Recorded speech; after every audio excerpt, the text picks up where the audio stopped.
Good morning, ladies and gentlemen. Welcome to the People Processes podcast. Today, let's talk about mileage reimbursement. Not because it's exciting, because it's one of the easiest way for small businesses to accidentally violate minimum wage laws without realizing it. Mileage reimbursement is one of those topics that lives in a gray zone for a lot of employers. Some think it's optional. Some think it only applies in California. Some people think we pay above the minimum wage, so we're fine. And that's a problem, because mileage reimbursement isn't just an expense issue. In many cases, it's a wage and hour issue. And those are the ones that turn into audits, back pay, and penalties. So, today we're going to walk through what federal law actually requires, which states you need to pay special attention to, why unreimbursed mileage can violate minimum wage laws, a real-world example that surprises a lot of employers, and what a compliant mileage reimbursement policy actually needs. If you're a small business with employers who drive occasionally for work, or consistently, this is one you want to stay for. Quick update, 2026, January 3rd for me, that mileage rate has increased to 72.5 cents from 70 cents in 2025. So we'll talk about that more in depth, but if that's what you were looking for, you're all done. But I think you should stick around. All right, let's start with the federal rule, because that's where most of the confusion comes from. Under the Fair Labor Standards Act, employers are not required to reimburse mileage as a standalone benefit. That's the sentence everyone remembers. What they forget is the second part. Federal law does require that employees' wages cannot be reduced below minimum wage because of expenses that primarily benefit the employer. Mileage is one of those expenses settled 100 times in court.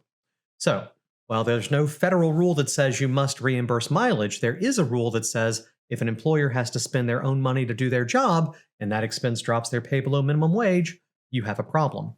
This is going to apply to hourly workers, salaried non-exempt employees, tipped employees, where risk is even higher, and this is where it often comes up.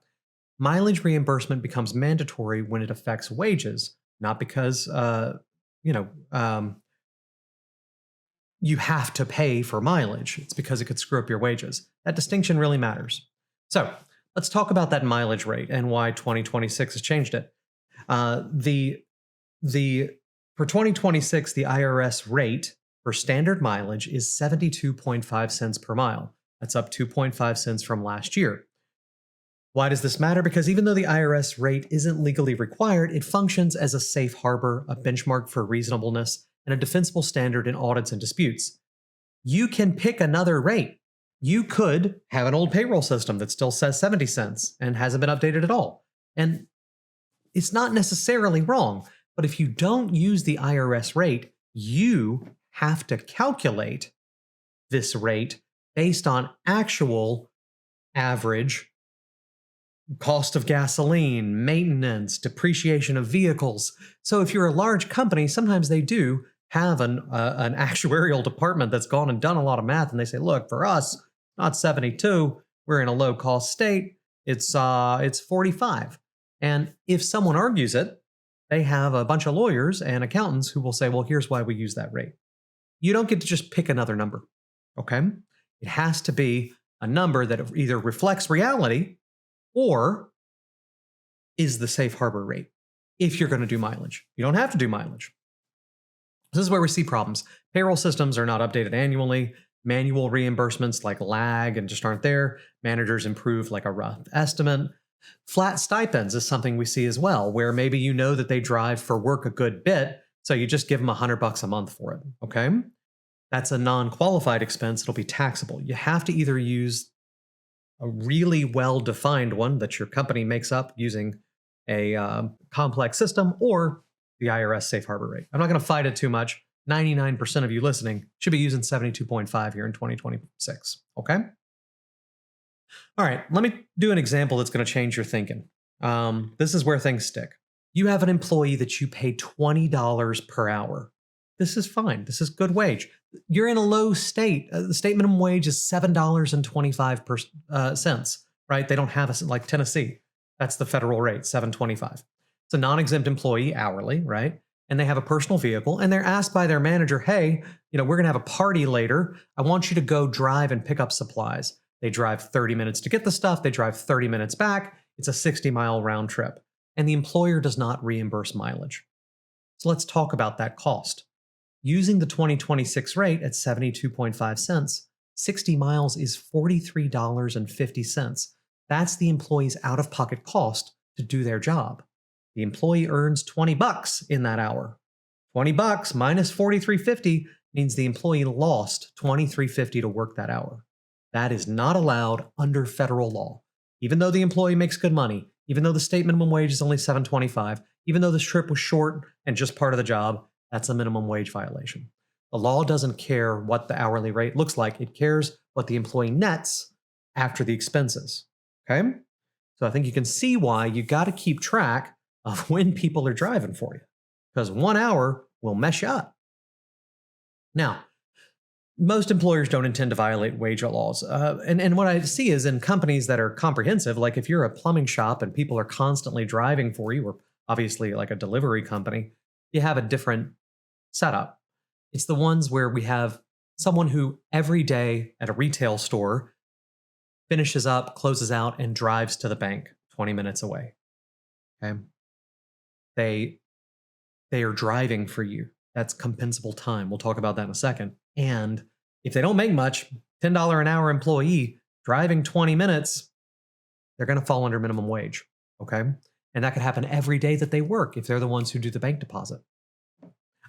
When I was 20, I worked at an insurance shop, and I was the one at the end of every day, most days, who took all the paper checks that we got in the mail and everything and drove it over to the bank. And that was not, it should have been paid. Should have been paid at least my hourly rate. And I wasn't making a whole lot of money, so I expect even that 15, 20-minute drive probably knocked me under minimum wage. Something to just think about, okay? Now, this is especially common in construction, home healthcare, property management, any sort of field service, hospitality and tipped roles, any business with multiple job sites, retail where employees go and pick up items, things like that. So those are some things to stick out if you're in that business to take a look. The bigger the business gets, the harder this is to track without a system. Now, that's the federal. Let's layer in the state, because this is where things get a lot stricter. Some states have explicit mileage or expense reimbursement requirements. 3 states you should know instantly: California, Illinois, Massachusetts. They require explicitly mileage reimbursement. Okay? Stipends don't count. It's got to reflect actual costs. You got to track their miles and you got to pay it. Okay. So that's California, Illinois, Massachusetts. Very straightforward. A lot of companies know that. But there are many states with what are called broad expense reimbursement laws.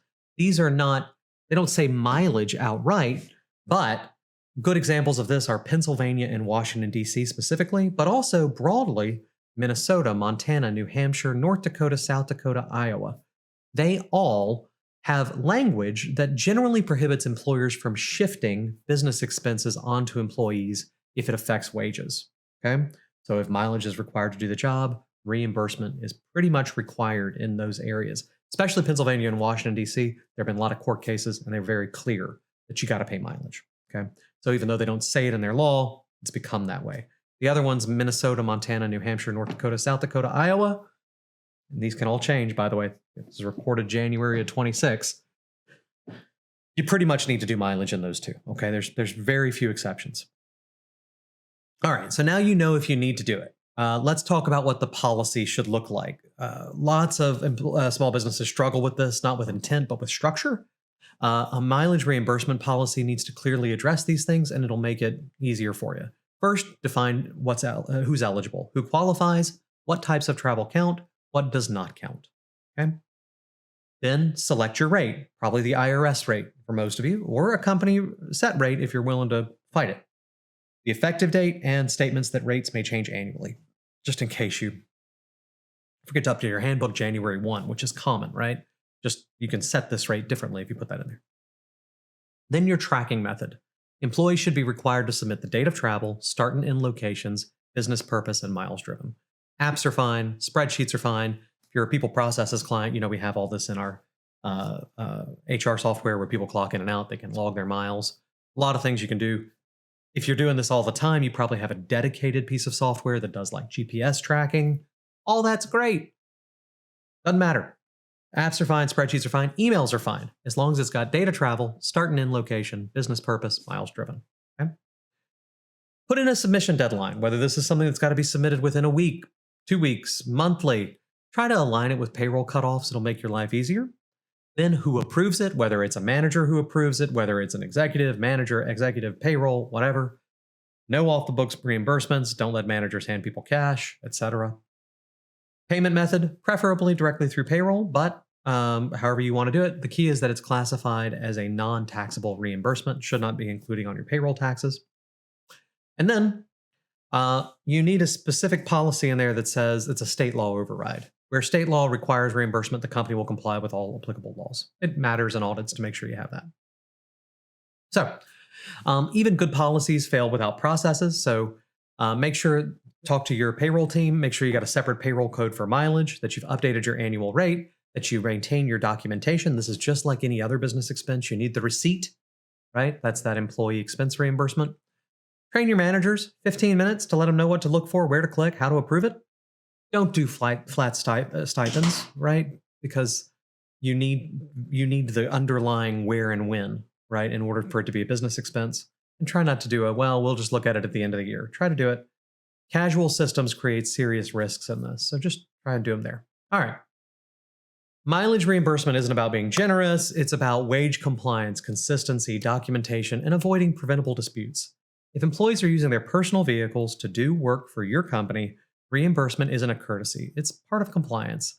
And with the 2026 rate at now at 72.5 cents, this is the right time to update your payroll, review your policies, train your managers, and close those gaps before they turn into claims.